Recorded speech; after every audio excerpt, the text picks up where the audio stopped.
So your thoughts, comments, you can now free to unmute yourself. You can raise your hand or you can go to the chat box and type your answers.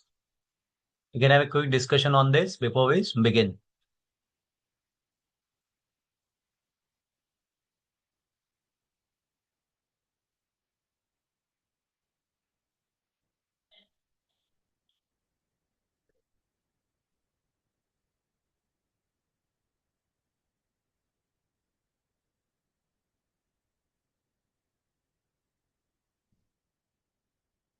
Please don't hesitate.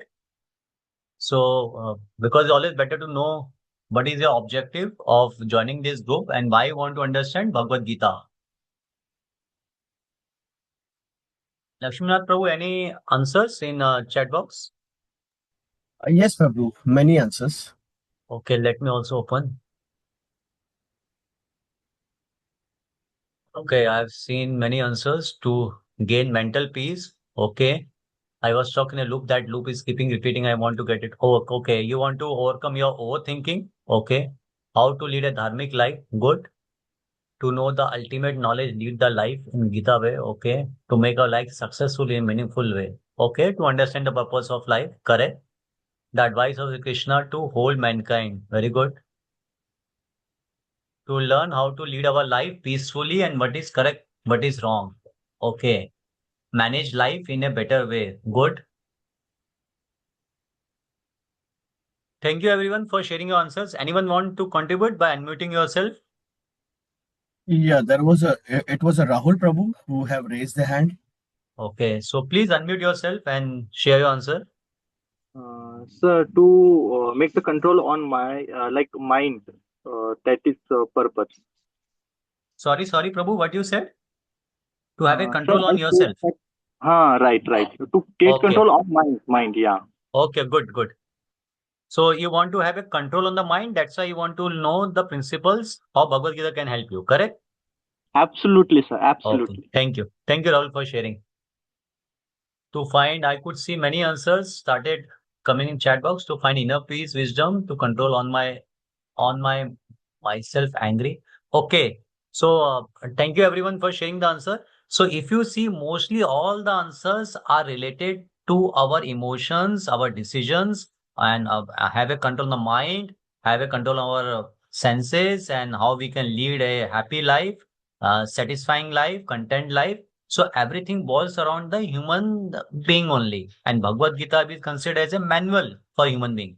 So definitely, whatever objective by which you have come to this Bhagavad Gita class, I can assure you, you will able to get all the answers for which you are attending this class.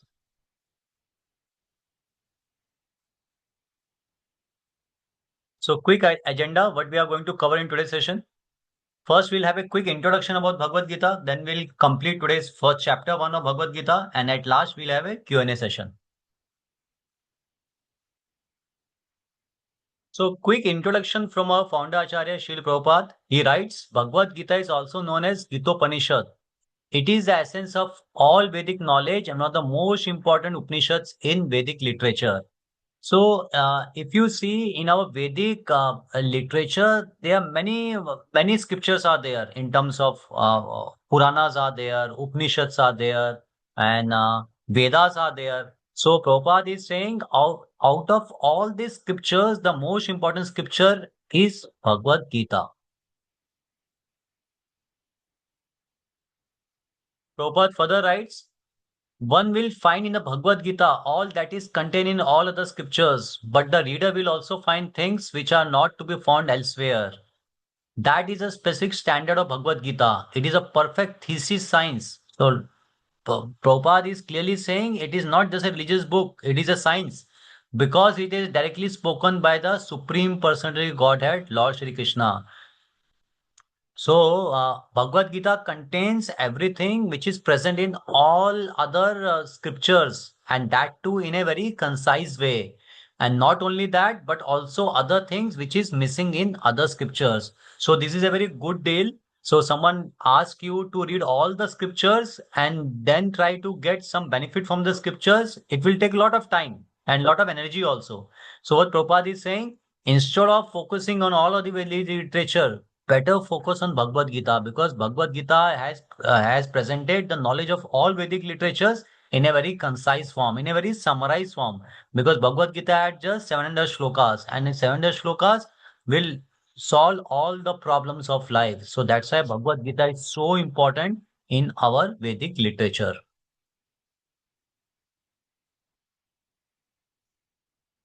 Some live examples. These two picture, what it signifies? Arjuna and Lord Krishna. This is before Bhagavad Gita was spoken by Lord Krishna, and after Arjuna heard the Bhagavad Gita from Lord Krishna. So picture one, before Bhagavad Gita, Arjuna was in dilemma. He was confused, lost, lack of confidence, overthinking, not able to decide whether I should perform my activity or not, whether I should perform war or not. But after hearing the Bhagavad Gita, see the transformation. In second picture, Arjuna, after getting this Bhagavad Gita wisdom and principles, knowledge, now he is more determined, he is more confident, he is more clarity in his life, he is more enthusiasm, he is more emotionally strong, and he is more happy and satisfied. So he knows what is the purpose of life and what I have to do. So that is transformation has brought from Bhagavad Gita wisdom. And how this transformation held? He heard Bhagavad Gita in a very attentive and a submissive mode. So we should always try to read Bhagavad Gita in a very attentive way and in a submissive way, like Arjuna.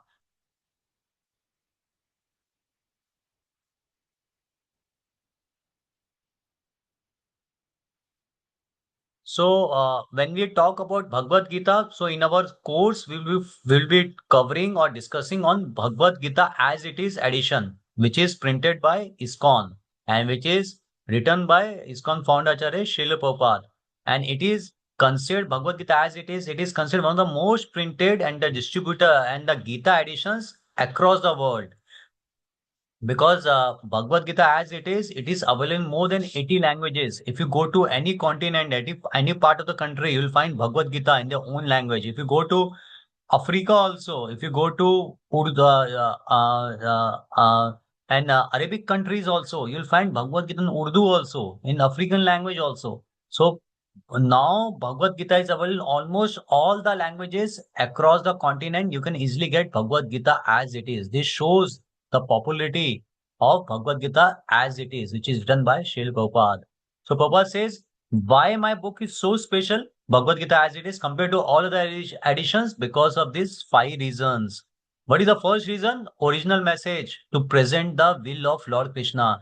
Prabhupada is saying, whatever I have written in the Bhagavad Gita as it is, I have mentioned as it is because it is presented without personal interpretation or speculative distortion of the author. So Prabhupada is saying, I have not given any principle, any wisdom in Bhagavad Gita as it is on my own knowledge. No. Whatever Lord Krishna knowledge, Lord Krishna passed to Arjuna, the same message I have written in my Bhagavad Gita as it is.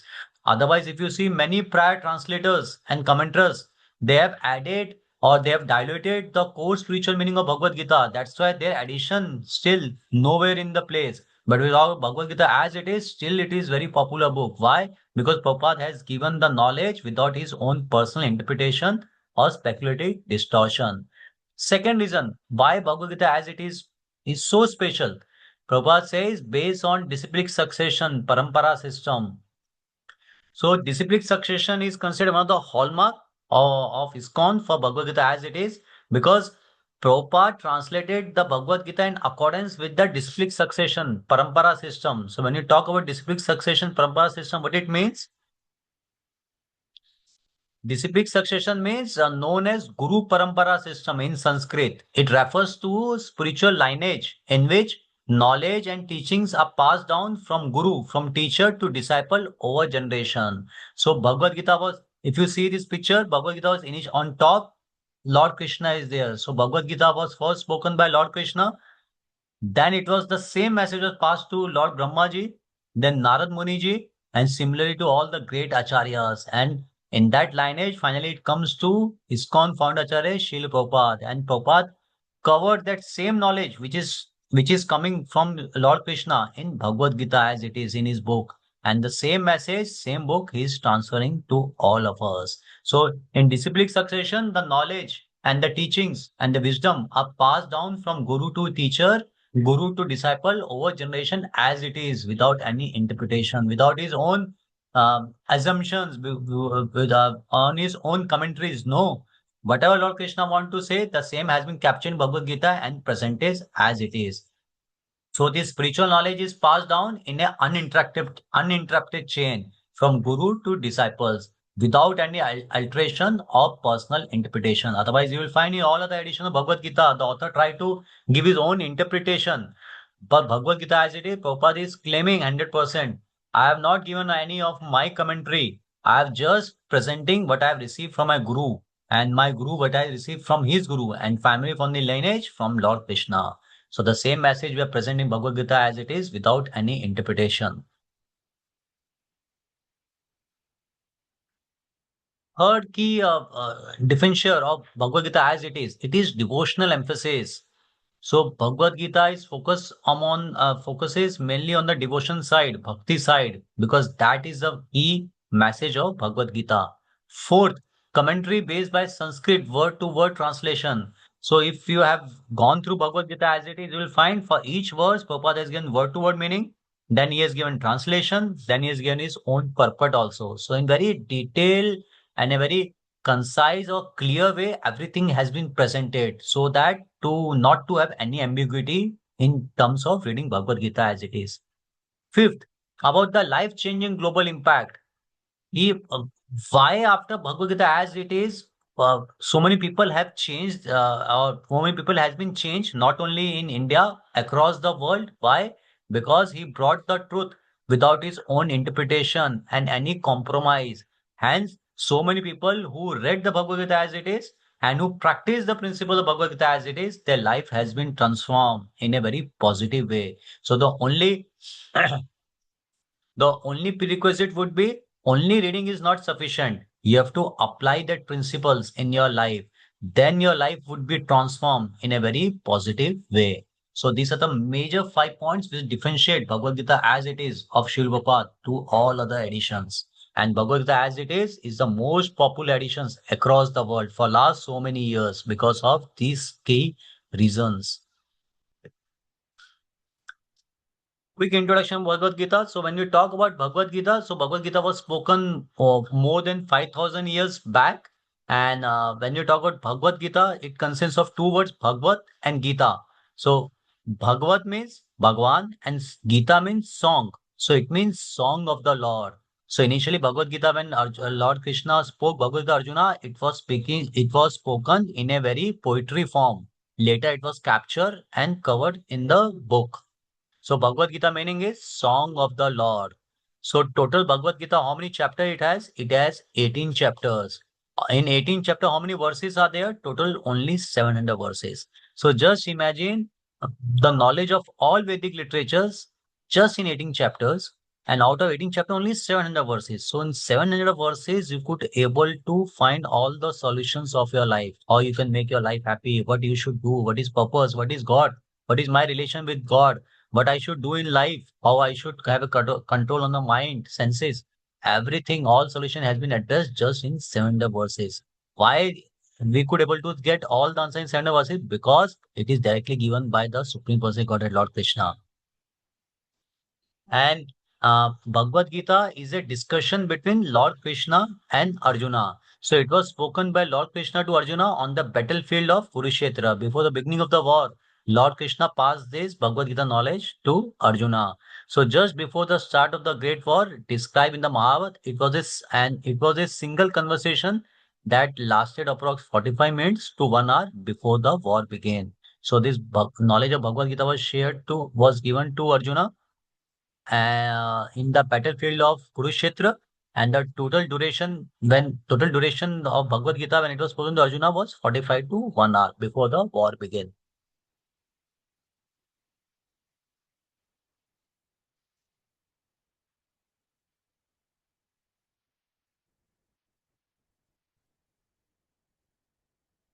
So three sections of Bhagavad Gita.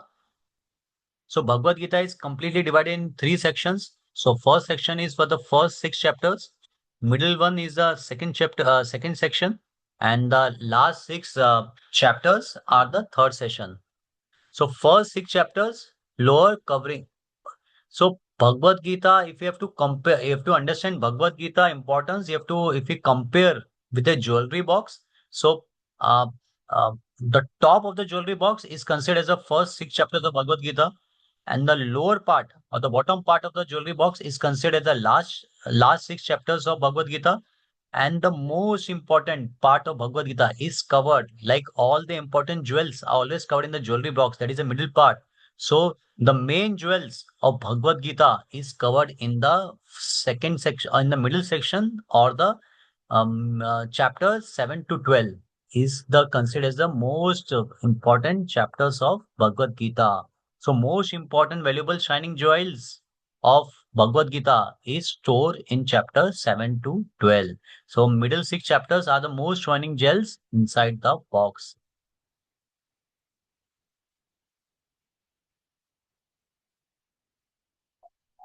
So I'm just taking you the introduction of Bhagavad Gita. So I'm just covering the topics which will Bhagavad Gita will cover.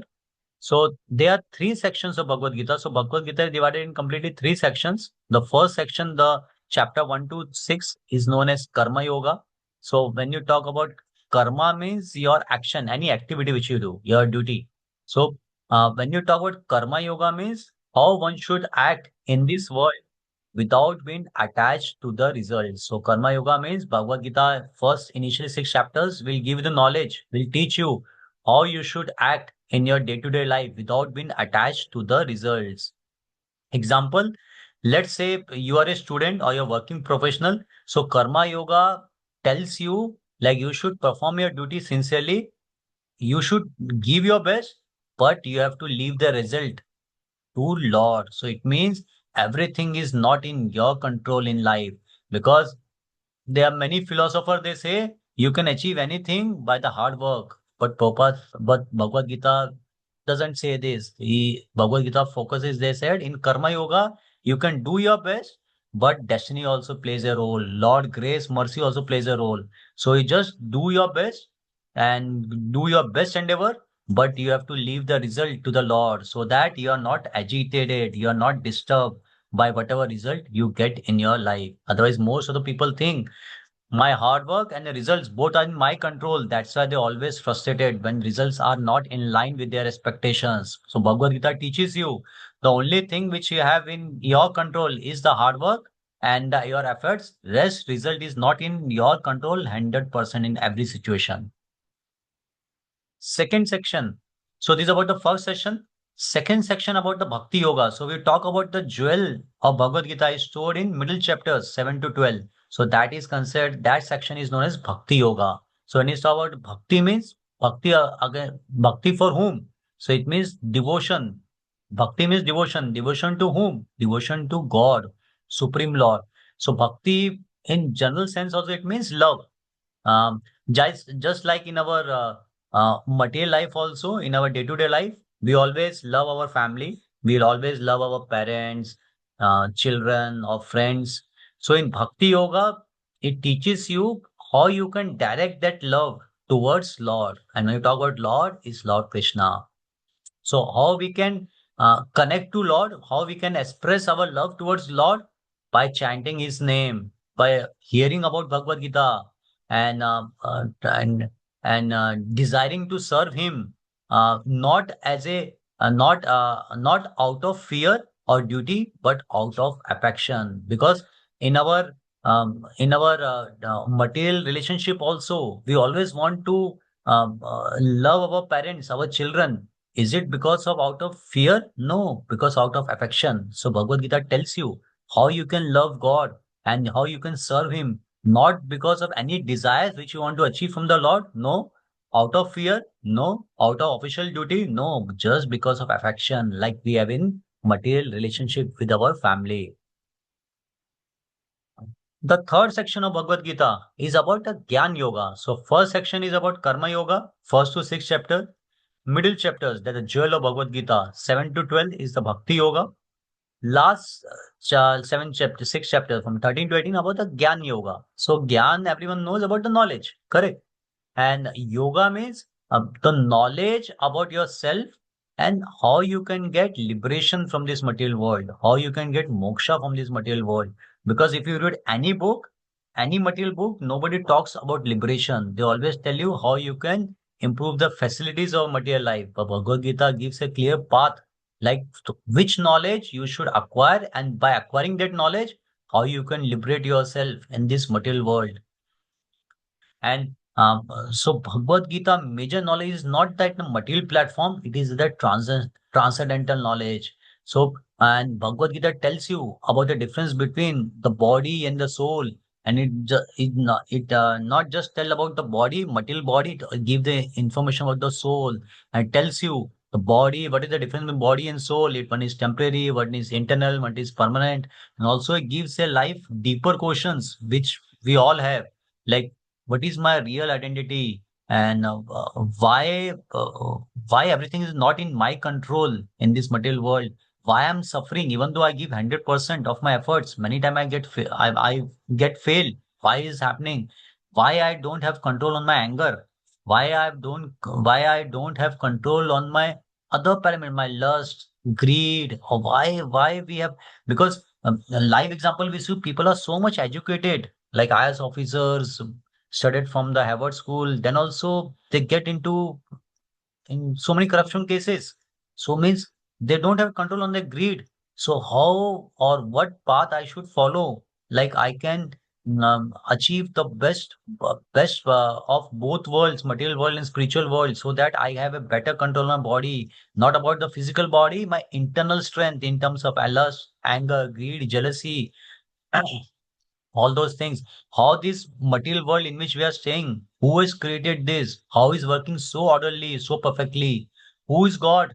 Because many times we talk about God, different religions are there. In one religion also multiple gods are there. So who's the actual God? What is my relationship with God? What is my duty towards God? So all these questions has been addressed in Bhagavad Gita in the Gyan Yoga session. So three important sessions of Bhagavad Gita: Karma Yoga, Bhakti Yoga, and Gyan Yoga. So it touches all the different parts of our life. So it addresses all the questions in which we have in the different areas of our life: karma, bhakti, and jnana. So these are three sections Bhagavad Gita which touches. So all the 18 chapters Bhagavad Gita revolve around these five topics only. What are of these five topics? Or these are the core topics of Bhagavad Gita. Is about Ishvara, who is God. What is Jiva? What about us? What is our real identity? Prakriti, what about this material world in which we are staying? Kala, what about the time? What about the karma? About the activities. So when you say Ishvara means supreme being, who is the supreme person Godhead, who is the supreme Lord? Bhagavad Gita clearly says or about Lord Krishna. Then you talk about Jiva, the individual soul, individual people like us. Prakriti, the nature or the material energy. Kala, time, and karma means the activities or the actions what we are doing and the consequences which we are facing in everyday life. So uh, let's see a quick detail on this. When we talk about Jiva, so I think you should be able to correlate this scene from a famous movie, Kajini. So what Ami Khan is thinking here? So what's happening here? If you see clearly, you'll find he's very confused. He's trying to recall something, but he doesn't remember his real identity. So he's trying to recall something about his real identity. So he's trying to recollect who is he, what to do in life. Similarly, in our life also, we think we know everything, but still we don't know what is our real identity, what is the purpose of my life, what I should do, whether life purpose is just to make money, just to have a family, or something else, or something higher than this. So all this self-inquiry brings you to Bhagavad Gita. So self-inquiry is considered as the foundation of spiritual growth. So the most important question is life is to ask, understand who am I? So can we go to any subject of material world and who can tell you who am I? No, whether you are graduate, postgraduate, PhD, whatever you do, nobody tell you about what is your real identity. Most of people say real identity is your name, the family which you are related to, your religion. but actually it is not. We'll see in detail in the next session, in the chapter 2. So then what is my real identity? Big question in our life. Whether my real identity is my social identity, where like I belong to particular gender, nationality, religion. But if you note, all these can be changed, but I remain the same person. Maybe today my nationality is Indian. I move to US. I take the citizenship of US. Will I say when I was in India I was a different person, but now I have moved to US, so I'm a different person? No, our identity remains same. So it shows nationality is not our permanent real identity. Whether religion is a permanent identity? No, we have so many examples we see in this world. People change their religion, then also they remain the same people. So it means religion is also not my real identity. So if you see till now, in the absence of this Bhagavad Gita knowledge, there are so many misconceptions we carry on. We think our real identity is my name, my nationality, my religion, but actually it is not. So it's directly telling you what are the information which you have is wrong. So, and why this is so important question in your life? Because just imagine if you don't know who you are, then how you will decide what to do and what goal to achieve in your life. That's why the main problem is on the foundation of the people only, because people don't know who they are. That's why they set all the wrong goals and wrong objectives in their lives. That's why they get confused, and that's why they are directionless. That's why we see in society today so many people, they are directionless, not able to decide what to do, because their foundation itself is not correct. They don't know what is a real identity, what is the purpose of life. That's why they get into some wrong things. And because of this, we set the wrong goals in our life. So we'll see in Bhagavad Gita whether our goal of the life is just to make money, to become or to achieve a big position. Like I want to become a CEO of an organization, CFO of an organization. I want to become an IS officer. I want to start a big startup, or like Zomato. I want to start a big business. I want to start a big business, or I want to be maybe a very popular actor in Bollywood or something else. So Bhagavad Gita will clearly tell you what is your real identity and what should be the purpose of life, to have a meaningful life, so that you should not regret at the end of the life. Second topic. So first topic which Bhagavad Gita touches, which covered in detail, is about your real identity. That is Jiva, is about ourself, individual person. Now about Ishvara. So when you talk about God, because day in day out we heard this word about God, so many religions, so many gods, so many different demigods are there. So who's actual God? So Brahmaji, who is considered as the creator of this universe, who has created this entire earth and everything, who is the founder or creator, he mentioned in his book, Ishvara Parama Krishna Sachit Ananda Vigraha Anadir Adir Govinda Sarva Karan Karanam. So so Ishvara means controller. He is a supreme controller. Parma means supreme. So the, the personality who controls everything, he should be considered as God.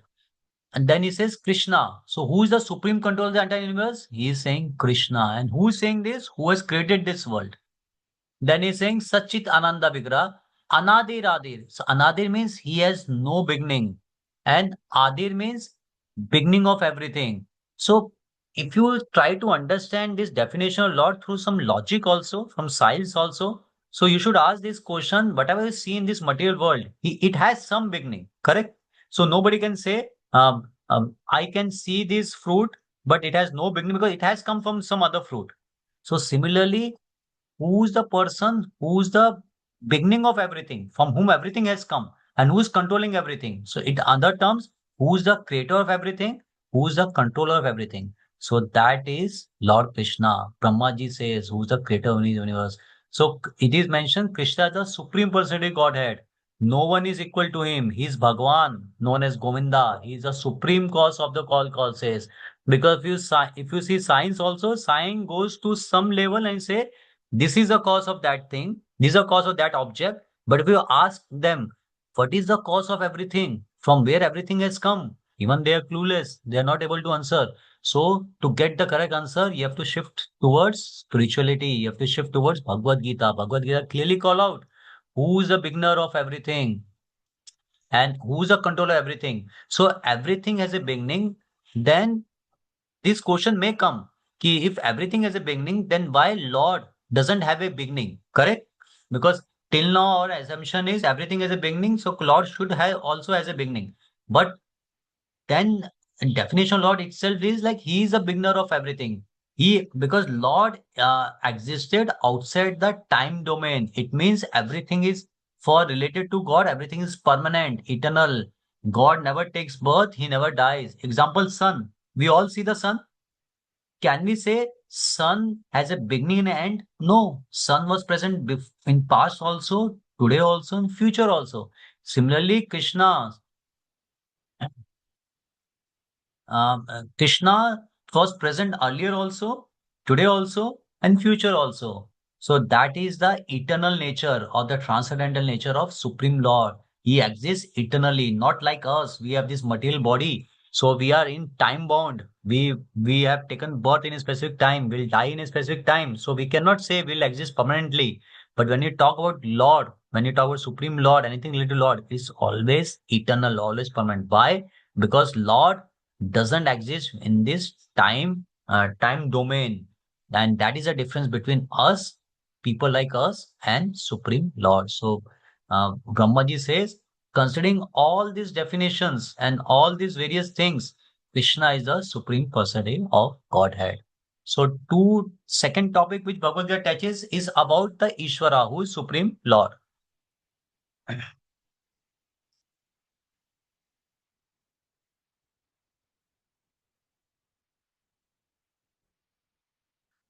Heard about Prakriti, about this material world. From science also, from logic also, you want to understand like how this material world is created. You see, this material world is working so nicely, so orderly, so perfectly. So who is managing this material world? Who is working so perfectly? Because if you go to any country, if everything is working so nicely, there must be some department, some government who is managing this. Correct? So we see in this material world, seasons are coming, sun are rising, setting, so many things are happening so nicely, so perfectly. So who's that person behind this? Who is managing this? So Bhagavad Gita give detailed knowledge about that, how this material world has been created and who's controlling and managing so nicely. Same thing about the Prakriti. So, in Bhagavad Gita, when we go in further sessions, especially in chapter 9, it gives a detailed knowledge about how this cosmic order, how this material world has been created and has been managed. Lord says in chapter 7, the ninth, कि this whole cosmic order is working under my direction. And Lord is saying, because of my will, my wish, this entire universe has been created and it is manifested again and again. And due to my will, it will be annihilated or it will be finished at the end. So I decide when I have to create this universe and I maintain this. And also I take a call when I have to finish this. So in chapter 9, we see a detailed information about this, how this universe has been created. Fourth, fourth topic about Bhagavad Gita is about the karma, the laws of karma. And first session of Bhagavad Gita, when you talk about karma yoga from chapter 1 to 6, is about karma yoga. So in chapter 2 to 6, we'll have a detailed discussion about the karma yoga because it is not by chance that we have so much diversity in this world. Some people are rich, poor, healthy, diseased, beautiful, ugly, intelligent, not so intelligent, gifted with talent, skills, abilities, not so gifted, etc. Law of karma help us make sense of our current situation and the world in general. So, in this world, there are so much diversity you will see around you only. Some people by birth, they are born in a rich family, affluent family. Some people are poor family, take birth in a poor family. Some people are very healthy, very intelligent, and other people are complete opposite to them. So, law of karma tells you like how everything has been working because generally this question comes, who decide this? By birth itself, I should take birth in this family and not in that family. I should take birth in poor family. So behind everything material world, law of karma plays a very important role. So in chapter first section of Bhagavad Gita, we'll study detail about law of karma. So we'll discuss on what is karma, who created karma, can I change my karma? Suppose I'm suffering because of my bad activities, bad reactions. Can I change my karma so that I can be more happy in my life or not in life, future life? So everything we'll have detailed discussion in our next session, sorry. The fifth topic of Bhagavad Gita in the 18th chapter is about the time. So Lord says, time I am. Lord is saying, I am time, destroyer of the whole world. So before we will also get destroyed in this course of time, we should figure out how to act in this world.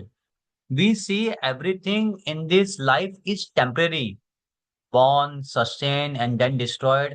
So all have a certain time span. Whether you become a very powerful person or very popular person, then also you have to die. So you cannot say, I'm a very powerful person. Maybe I'm the president of a particular country, so I will not die. No, you have born. So you have born. It means you have brought some certain time span by which you can be in this world. So ultimately, time will come, your death time will come, and you have to leave everything. So how this everything is been calculated, managed? Who's managing this? And we don't have unlimited time to leave. So many examples we see. Recent plane crashes, victims are all ages. So chapter 1, verse 2, Lord Krishna says, I am the time, the great destroyer of this world. So time represents a cosmic force, divine will, and the ultimate destroyer of all things. So Lord is saying, I am the Supreme Lord, and this universe has been created under my control, and time is also my control. So I decide when I have to kill any person in this world, irrespective of his power, irrespective of his riches, irrespective of his money. Ultimately, they all are uh, dependent on my will. So I decide everything. It means I played the shot in this universe. So this about the three sections which will Bhagavad Gita covers and the five topics. Now, let's see Bhagavad Gita. So in 4.3, Bhagavad Gita it says, Saha evya maya te dya yoga prokta puratana bhakto sime sakha cheti rahasyam ehet uttama. The very ancient science of relationship with the Supreme is today told by me to you. So Lord Krishna is saying to Arjuna, because you are my devotee as well as my friend and can therefore understand this transcendental. So transcendental means any knowledge which is related to Lord, which is permanent. Understand the transcendental mystery of the science. What is transcendental mystery of the science? About the Bhagavad Gita wisdoms. So when you talk about rahasyam, so in this verse, there are two words, bhakto and rahasyam. So rahasyam means something which is very mystical or which is very secret, difficult to understand. It means it is something hidden or which is secret from the masses. It is not open for all people. Like we have our bank accounts. We always have bank accounts are rahasyam, secret, which will not share with everyone. So here Lord is saying this knowledge of Bhagavad Gita is rahasyam. But why it is so secret? Because we may argue we can go to the market and buy the Bhagavad Gita and start reading it. So what is so secret in Bhagavad Gita?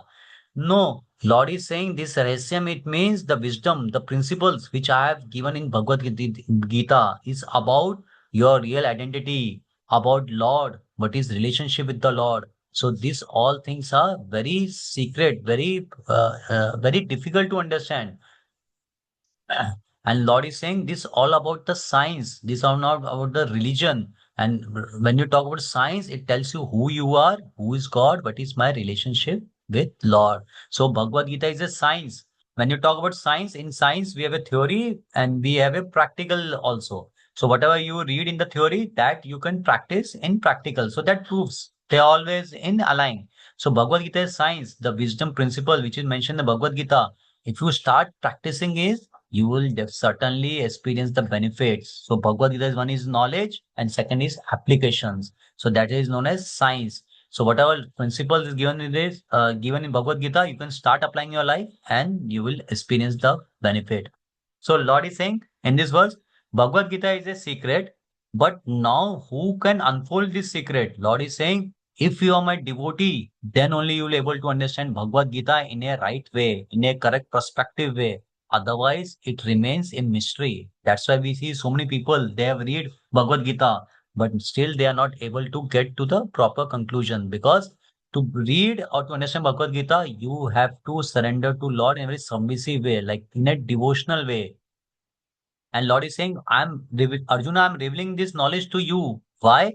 Because you are my devotee and my friend. So Lord is opening a deep spiritual secret in this. Like knowledge can be given to anyone. But when you talk about wisdom, wisdom is revealed. Key principles. It is only given to the sincere people. And who's that sincere people? Who are the devotee of Lord Krishna. So to learn Bhagavad Gita, certain qualification is required. What is that qualification? You should be devotee of Lord Krishna. And when you talk about devotee of Lord Krishna, it means you should approach Bhagavad Gita wisdom in a very humble, faithful, and in a surrender way. So these are the words of the Lord. So we cannot understand it by our own brain. Like it's not a novel. You just pick it the novel and just start reading. You will understand anything, everything. No, these are the words of the Lord, who's the supreme Lord.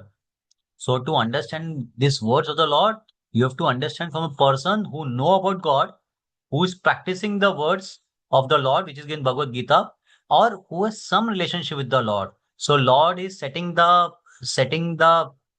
way by which you can understand Bhagavad Gita in correct way. How? By becoming a devotee of the Lord. If you are not devotee of the Lord, at least approach a person who's a devotee of the Lord, who is following the practice of Bhagavad Gita, who has some relationship with with Supreme Lord. So try to understand Bhagavad Gita from that person or that method. Then you will understand Bhagavad Gita in a right perspective. So what is the minimum qualification to understand Bhagavad Gita? You should be devotee of Lord Krishna. Prerequisite to Bhagavad Gita, Prabhupada says, he tells Arjuna that he's relating this supreme secret to him because Arjuna is a devotee and his friends.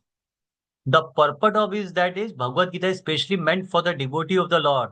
Bhagavad Gita is best understood by a person who has qualities similar to Arjuna. And what was the Arjuna quality? He was a devotee. So that is to say that he must be a devotee in a direct relationship with the Lord. As soon as one become a devotee of the Lord, he will have a direct relationship with the Lord and he able to understand the wisdom of Bhagavad Gita in a right perspective.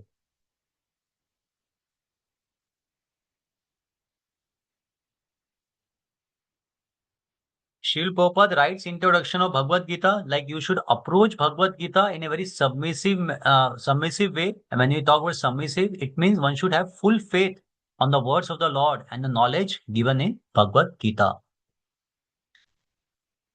So till now we have covered the introduction of Bhagavad Gita in terms of the various sections of Bhagavad Gita, the 5 topics which Bhagavad Gita covered in the 18 chapters, and what are the minimum prerequisite to understand Bhagavad Gita in a right way to become his devotee.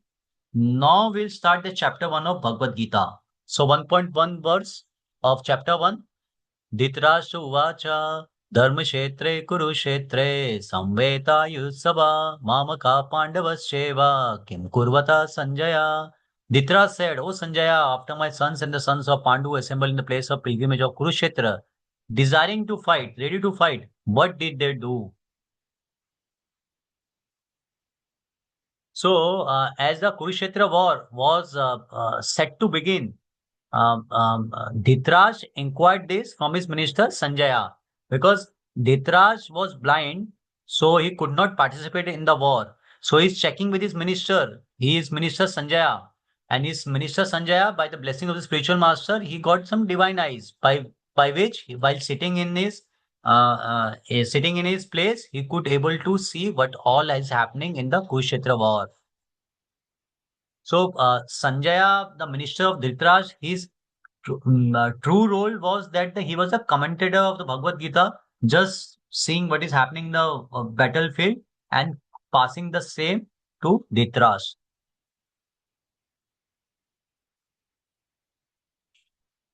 Important word in this verse is about the Dharmashetra. So the word Dharmashetra is very significant in this verse, and Kurukshetra is named as Dharmashetra.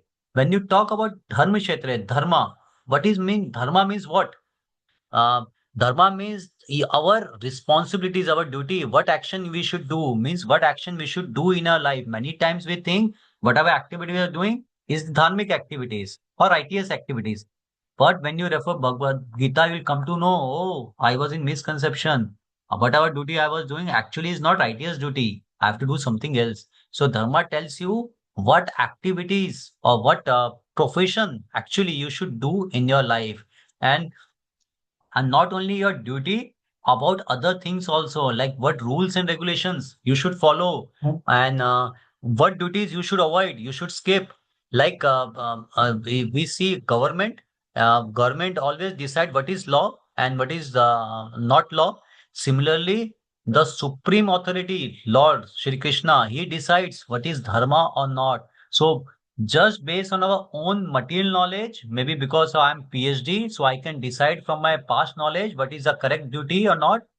It has no meaning actually, because maybe if you want to know, if you want to remain in the ignorant mode in your own world, you can live your life, but ultimately you're not going to any benefit in your life. So you have to align your goals, duty, as per the Supreme Lord. Like we cannot decide what is law and what is not law as per our own imagination, own experience. Government decides. So similarly, we are staying in this entire universe, in this universe. So who's controlling this universe? Supreme Lord Shri Krishna. So he decides what is the duty or not duty for a human being. So we should align our duties, our rules and regulations, everything with God. Then we'll be happy in our life. So Kurukshetra is known as Dharma Kshetra. Why? Because Dharma authority. Who's the authority to tell you what is the Dharma of a human being? Lord. He himself was present and participating in the war. So himself is present in the war. That's why Kurukshetra, that place, is known as Dharma Kshetra.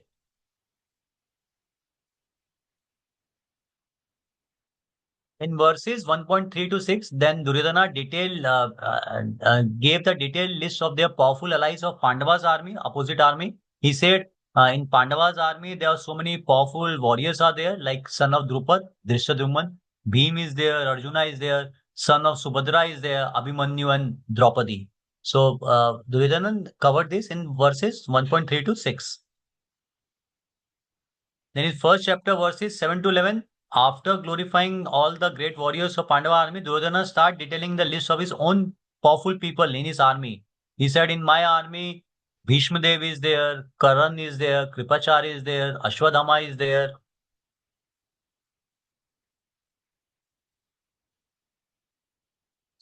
So, if you see from verse 12 to 13, initially, Duryodhana start glorifying the great people in the Pandavas army. Then after that, he started glorifying about all the strong people in his army. But nowhere Duryodhana mentioned anything about the Krishna, because Krishna was also present in the war and Krishna is Supreme Lord. But he nowhere mentioned Krishna names at all by listing the great soldiers of the Pandavas army. Why? Because he was also he felt actually Lord, he felt Krishna just as an ordinary person. He didn't see Krishna as a supreme Lord, and because of that he didn't see Krishna as a threat on the battlefield. He think Krishna is not going to pick any weapon, so he's not a threat. He is not a threat to this battlefield. He's just a normal person. He's not able to accept the supremacy of Lord Krishna. As he said, Lord is not going to pick any weapon. So Duryodhana had not taken the position of Lord very seriously, and we know the result. Ultimately, he died. His whole family get vanquished, destroyed, because he was not surrendered to Lord. Pandava side, Lord Krishna is there. Kaurava side, even though so many powerful people are there, then also they lost the war. So Duryodhana main focus to win the war is only on his own strength, intelligence, and skill. And he felt, I don't feel need of Lord and mercy and the guidance. I can just rely on my intelligence and my contacts.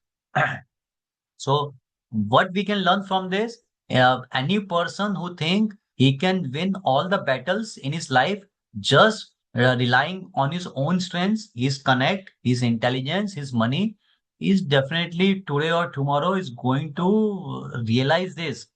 He realize this, to have presence of Lord is the most important thing in anyone's life.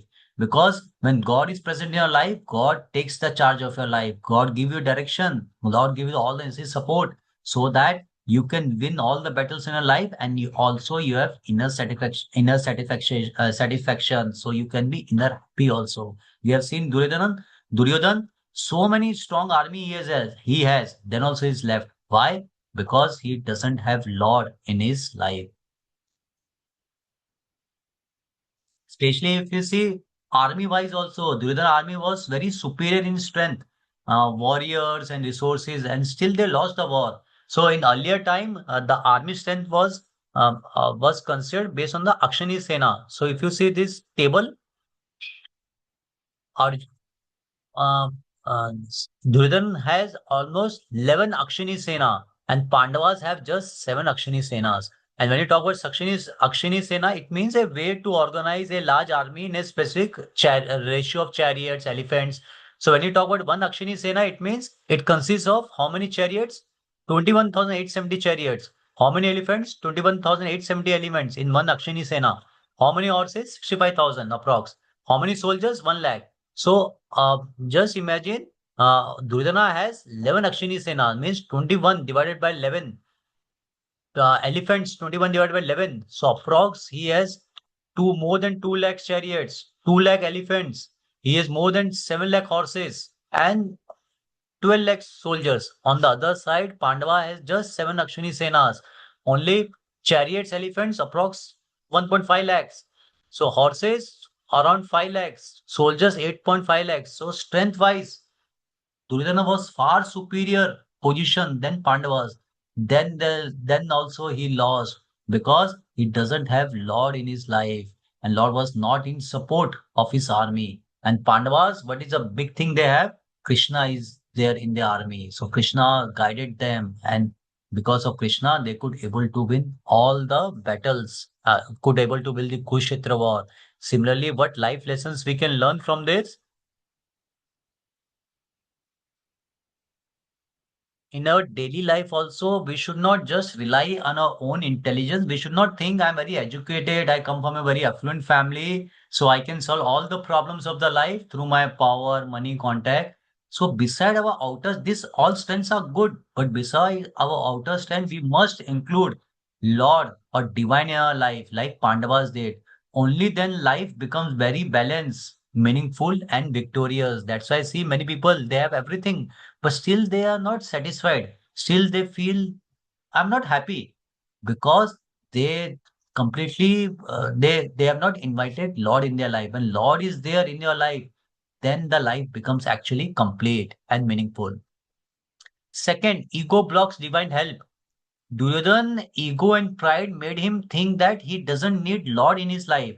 And without Lord connection, he can easily lead to, because when you are not connected to Lord, so you are very much vulnerable to lead to ego, pride, wrong decisions. And life is all made of wrong decisions. We also realize many times because of ego, because of pride, we have taken so many wrong decisions. So if you go away from the Lord, there's high chances you will get trapped in this ego, pride, and due to which you will take wrong decisions in your life and suffer.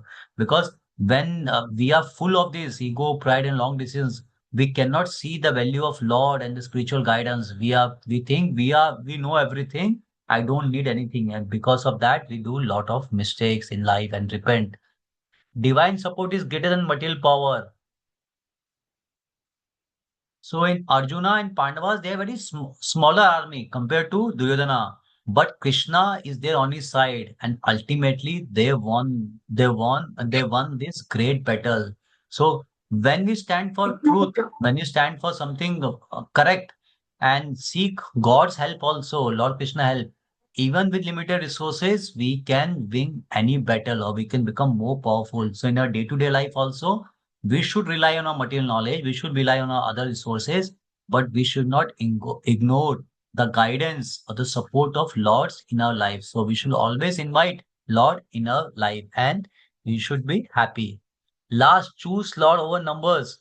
The one who choose Lord, he always wins because Lord God fights in his own way. God will show you the direction the right way, and which we cannot get from our own logic. So ultimate learnings from this is Duryodhana teaches us that ego, power, and number cannot replace God grace. And Arjuna chose Krishna even without weapons, and he won. So, like Arjuna, we should always include Lord Krishna in our life. So, it is not a great thing to say, I am a very atheist person. I rely just on the science and technology. Ultimately, if anything which takes you away from the Lord, it gives you more problems only. It will not going to solve any any good thing in your life. So, like Arjuna, we should include Lord in our life. How we can include Lord in our life? Through his teachings, through Bhagavad Gita, knowledge, wisdom, and not just a name, but as a guidance. So, when you follow his instructions, Lord instructions, life becomes more clear and challenges become easy to face. Otherwise, life becomes very directionless, shallow. That's why I see many people, as more and more people are going away from the Lord, they are most misdirected and they don't know what to do in their life. They think this is a correct thing, but ultimately it is not. So, who decide what is correct thing or not? Lord, because he's the creator of this universe. How we know what is correct or not? We have to refer the teachings of the Lord in Bhagavad Gita. Then in verses 12 to 9, there are various blowing of conch shells by Pandava and Kauravas army. So this is a name given of a specific conch shell of each warriors: Krishna, Arjuna, Yudhishthira, Bhima, Nakul, Sadev. In 20 verse, translation, at that time Arjuna, the son of Pandu, seated in the chariot bearing the flag marked with Hanuman, took up his bow and prepared to shoot his arrow. O king, after looking the sons of Dhritarashtra, draws in military army, Arjuna then spoke to Lord Krishna these words. So Arjuna's chariot had a flag, Dhwaja, on which Hanumanji was present. So Hanumanji on flag is the another sign of victory. And why Hanumanji was present on the Arjuna flag? Because Lord Krishna was present. Lord Krishna is nothing, Lord Krishna is Lord Ram himself. Where Lord Ram is there, Lord Hanuman automatically comes. And whenever Lord Ram Hanuman is there is guarantee of getting victory. So before start of the war only, there are different signs or which shows Arjuna is going to win this war because Lord Krishna is in his side. Verses 20 to 26.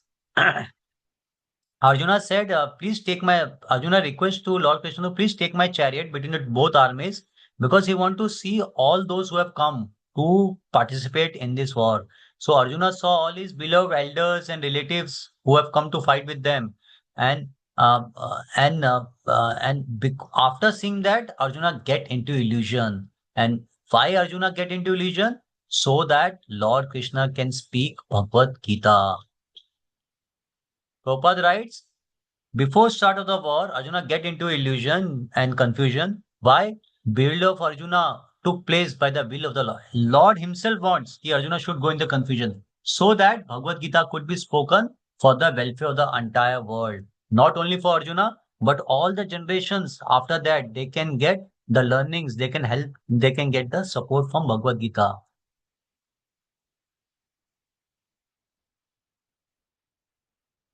Verse 26.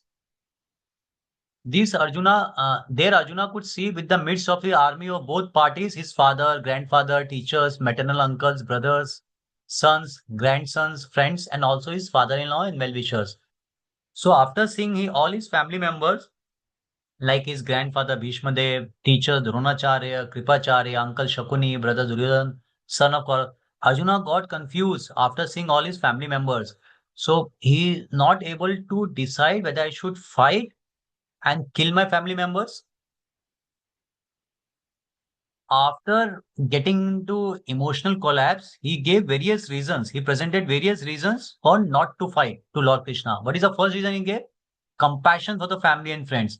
He is saying, after seeing my family, I feel compassion from them. So I am not ready to fight. Second reason is saying, if all my family members will get killed in this war, with whom I will enjoy. So there would be no enjoyment. Even I am victorious because all my family members will be killed. So alone, how I will enjoy? Third, fearful of sinful reactions. If I kill my grandfather, if I may kill my teacher, I will get sin. So because of that fear, he said, I will not fight. Fourth, about the destruction of family traditions. He says so many people are going to give up their life or going to die in this war. So what about their family? What about the traditions of the family? So he just worried about that. Because of these four reasons, he said, I am not able to decide what I should do. He get into emotional collapse, indecision.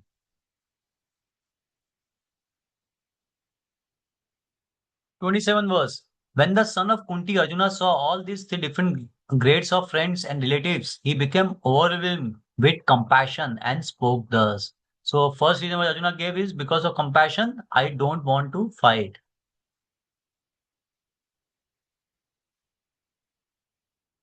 1.28 Arjuna said, my dear Krishna, seeing my friends and relatives present before me in such a fighting spirit, I feel the limbs of my body quivering and mouth dying up. So Arjuna body reacted to the emotional storm symptoms like his hands were trembling, his dry mouth, there were tears in his eyes, and his Gandhi bow, he was slipping from his grip, and his heart is sinking. So this shows he was overwhelmed emotionally and physically also. And because of this, he is not ready to start the war. So because what is the first reason Arjuna gave not to fight? Due to compassion of his family members. Second reason,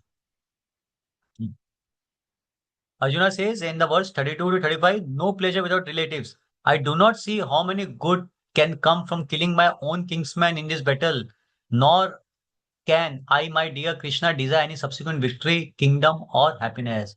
So Arjuna is considering if I kill my family members, what benefit I will get? I want kingdom and I want to be happy. But if all my family members would be killed, then what is the value of my victory with whom I shall enjoy? So it is very natural, correct also, because to for enjoyment also we need some of our family members with whom we can enjoy. So Arjuna is saying if all my family members will get killed, alone how I will enjoy.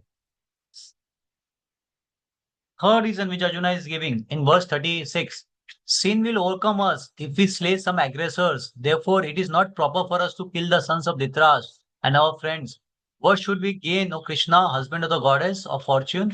And how could we be happy by killing our own kinsmen? So Arjuna is saying, I do not wish to kill my family members, even though they are aggressors. So aggressors are in terms of like criminals. We have criminals. They have done some crime.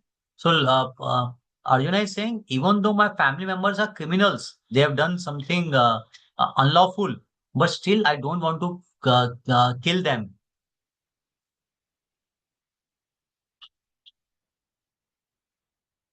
In scripture, it is mentioned as who are the actual criminals.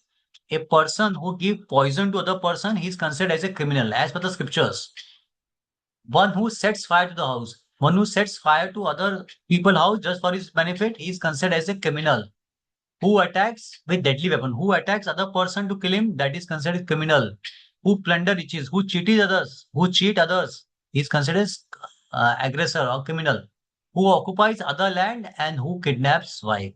So these are the six activities which is considered as a very sinful activities, which is considered criminal activities. So Duryodhana and his family, they were involved in mostly all these six activities.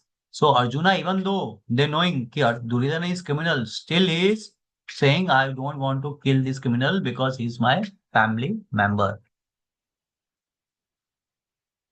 In verse 39 to 43, fourth reason was Arjuna is saying harmful effect of destroying the family. So Arjuna is saying,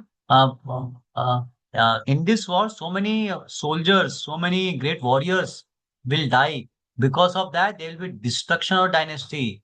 And what is with the destruction of dynasty, family tradition will stop. And due to family tradition will stop, there will be irreligion increase.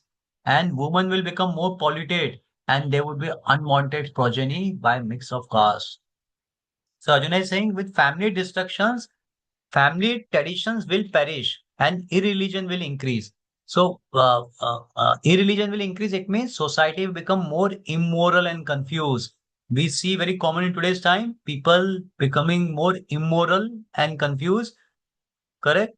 So Arjuna is saying if all man dies, the widows, their wife, children will be there and people will exploit them and they will become polluted.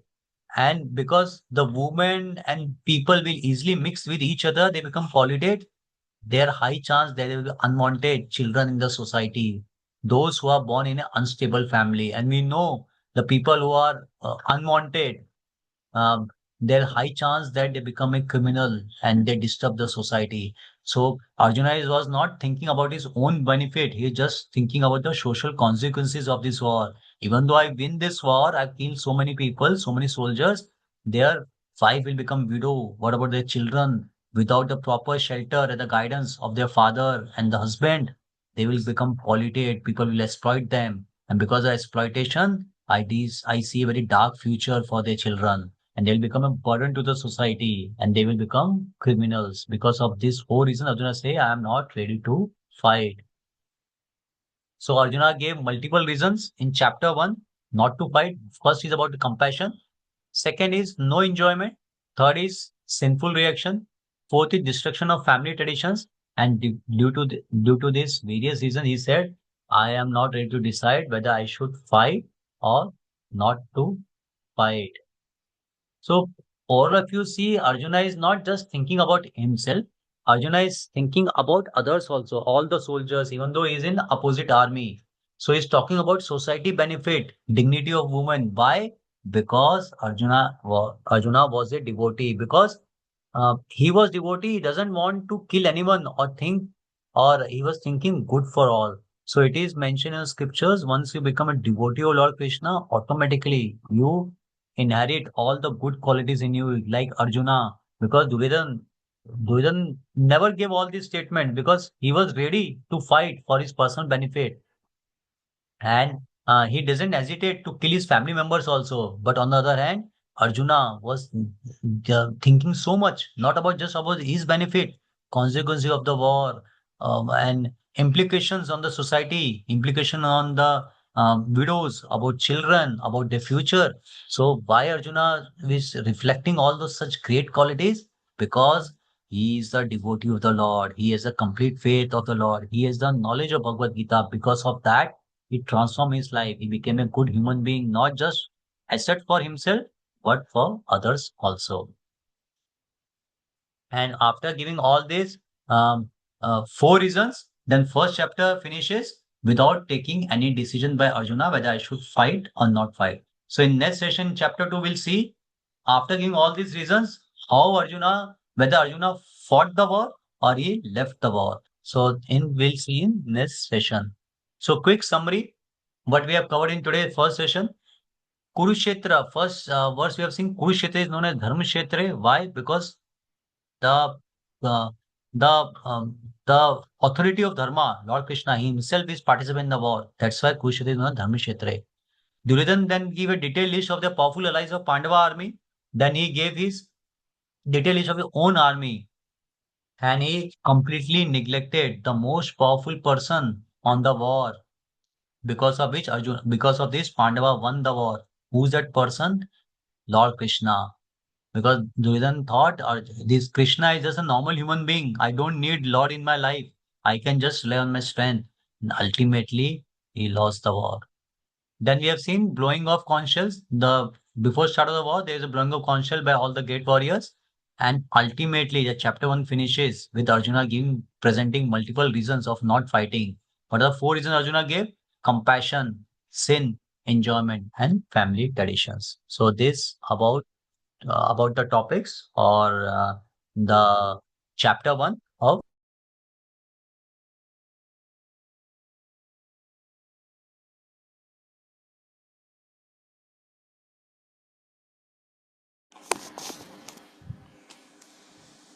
Hare Krishna. So with this we finishes. So any questions we can take now.